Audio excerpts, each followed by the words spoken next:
I'm doing the human-centered design thread, and I kind of found it in artistic innovation was kind of the topic that I categorized my way of finding human-centered design at Berkeley.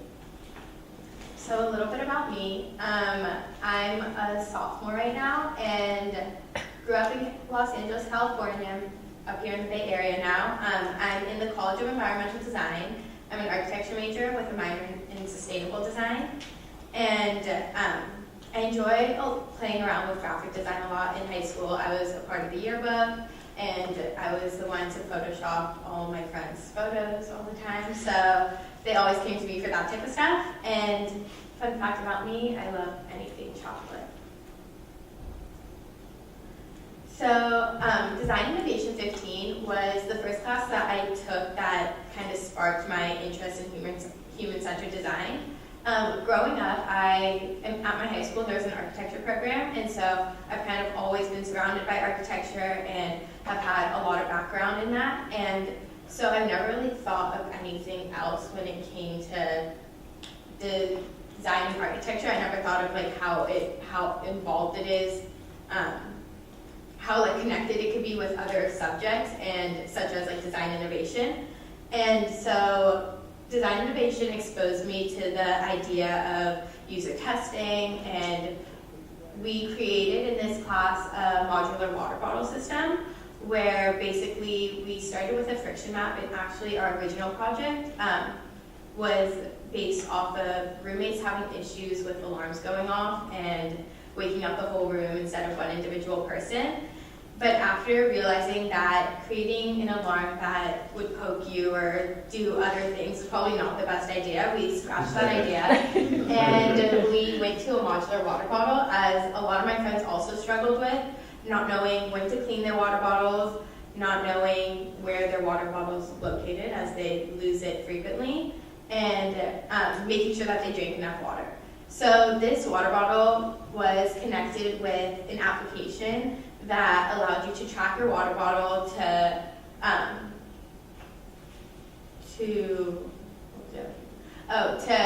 let you know when you need to clean it, and also to track how much water you were drinking.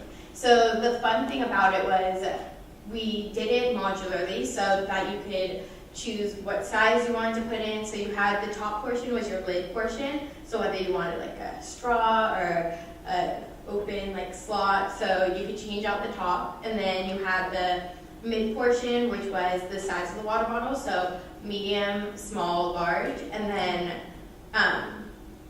above that actually was the filter, and you could either filter in like a coffee filter, a tea filter, something to just filter your water in general if you have unclean water or stream water you're using. And then the bottom part was kind of, we call it the fun pack, and we allowed you to kind of, there was like a snack pack, a speaker, a portable charger, something to kind of just add your own little twist to it. So that was the first thing that kind of started making me think about product innovation and design innovation. And then going back to how that connected to architecture, Environmental Design 1 was one of the first classes I took here, so I actually didn't take design innovation until after this class. But looking back at it, I realized that this class allowed me to think so abstractly. In these photos, we had to collage floor plans using specific maps and newspapers. And from that, we ended up carving a city out of a book. But this class was the first that allowed me to think about design in an abstract manner and not confine me to set guidelines. So looking back from design innovation to this, it allowed me to think creatively, and that idea of diverging one thought and coming up with multiple solutions. So then we go into Environmental Design 4B, which is about global cities, and also the course before this, the 4A, was also about design activism, and they both correlated very well with this whole idea. And the approach of designing inclusively and for a bigger population where you're trying to get everyone included in the design process. And that got me thinking, as I took this at the same time as Design Innovation 15, that this user experience and user testing is so important in not only product design, but in architectural design. And when it comes to designing anything from the sidewalk to a full structure, and the ideas that we use in human-centered design and in design innovation should be applied thus through any type of design is kind of what my takeaway was from all of this. And that this class specifically covered the idea of working in global cities and our relationships to the physical environment, as well as urban planning and the policies that contribute towards that. And so when taking a good look at those, I found that a lot of the designs that came up would benefit from more user testing and more user feedback and getting the community involved. And so those are things that I kind of want to incorporate going forward in architecture, is things that allow user testing and the individual input on a bigger structure.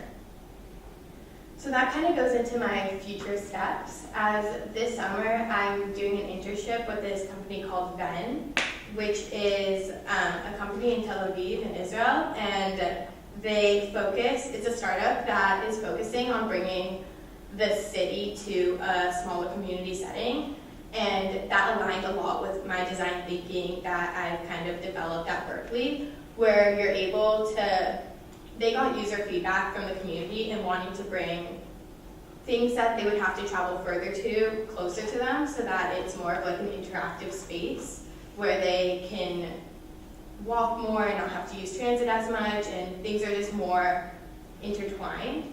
And I feel like that is a very good step in the right direction, and something that connects human-centered design, as during the whole interview process, they kept asking me how I would handle these situations if they have a temporary space, so to say, and like they want to build a building on it in the future. However, for the time being, they want to make the space a usable space.